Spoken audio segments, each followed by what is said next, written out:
Bir ixtira uğrunda gizli savaş, rəqabət, sui-qəsd iddiaları və müəmmalı şəkildə yoxa çıxan bir insan. Bəli, bu kinonun doğuluş tarixidir.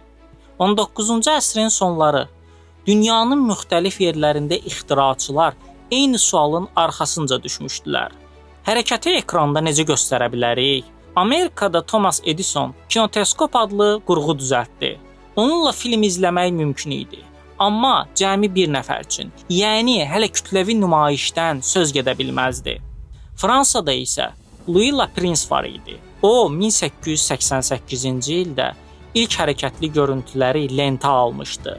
Parkda gəzən insanlar, hərəkətdə olan tramvay. Bu, kino tarixinin başlanğıcı ola bilərdi.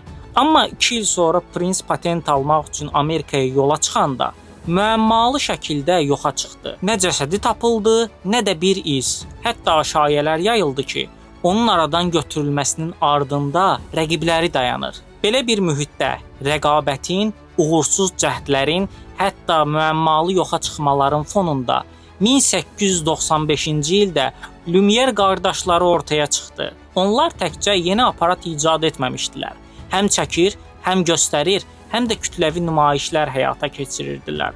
Parisdəki ilk nümayişdə fabrikdən çıxan işçilər, qatarın vağzala gəlişi kimi sadə səhnələr ekrana verildi. Amma o sadəlik tamaşaçılar üçün möcüzəyə çevrildi. Hətta deyilənlərə görə bəziləri qorxub zalı da tərk etmişdilər. Amma başa düşmürdülər ki, gördükləri sadəcə hərəkətli şəkillərdir. Və elə həmin anda hər şey dəyişdi. Fotoşəkil canlandı, həyat ekranda öz dilini tapdı. Kino təkcə texnologiya kimi yox, həm də insanları heyrətləndirən bir möcüzə kimi dünyaya gəldi.